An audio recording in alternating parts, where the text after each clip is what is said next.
ہمارے بادن وٹمبرگ میں کثرت سے ہماری جماعتی بندوں کے کیس اڑا رہے ہیں، ریجیکٹ کر رہے ہیں.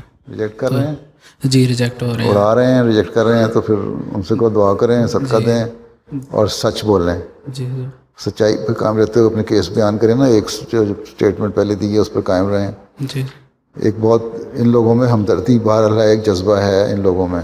جی اگر ان کو بتایا جائے کہ ہمارے وہاں حالات ایسے ہیں، ضروری نہیں ہے کہ ہم پہ کیس بنا ہوا ہے، بلکہ ہم اس طرح کے ارد گرد ماحول ایسا بن چکا ہے اور ہمارے مینٹل ٹارچر ایسا ہے، ہمیں جابس بھی بعض دفعہ نہیں ملتے یا بڑے جاب سے نکال دیے جاتے ہیں. ضروری نہیں ہے کہ لائف تھریٹ ہی ہو ہمیں جی یا مقدمہ ہی ہمارے خلاف بنا ہو.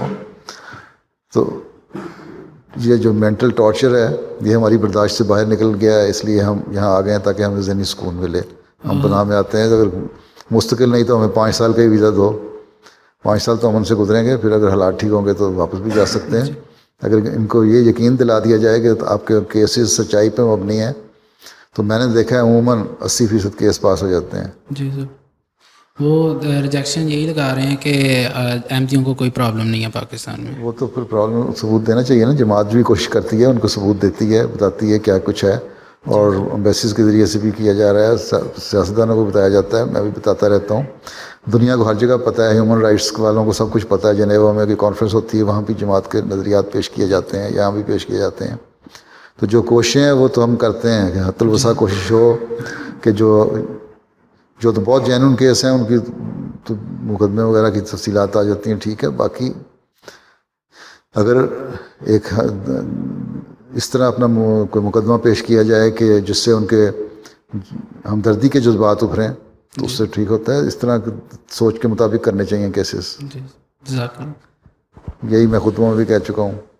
اگر تو کوئی معاہدہ کر کے آئے تھے جرمن گورنمنٹ سے تو پھر تو امید ہونی چاہیے. اگر اس لیے آئے تھے کہ ہم وہاں مشکلات میں ہیں اور اس سے آسانی چھٹکارا پانا ہے اور جا کے قسمت آزمائی کر لیتے ہیں اور پھر اس کے بعد دعا اور صدقات پہ بھی زور دیا تو ہو جاتا ہے. ایک ایسے کیسز ہیں میں نے دیکھے ہیں جنہوں نے آتے ہی قرآن کریم پکڑا اور مصحف پکڑا اور اس پہ بیٹھ گئے اور دعائیں اور نفل صدقے کرتے رہے. ان کے 15 دن میں پاس ہو گئے کیس ہیں.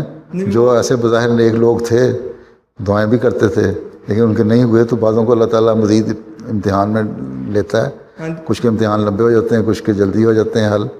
لیکن دعاؤں کی طرف توجہ ہو تو پھر ٹھیک ہے، یہ بھی ہونی چاہیے. پھر اللہ کی رضا پہ راضی ہونا چاہیے.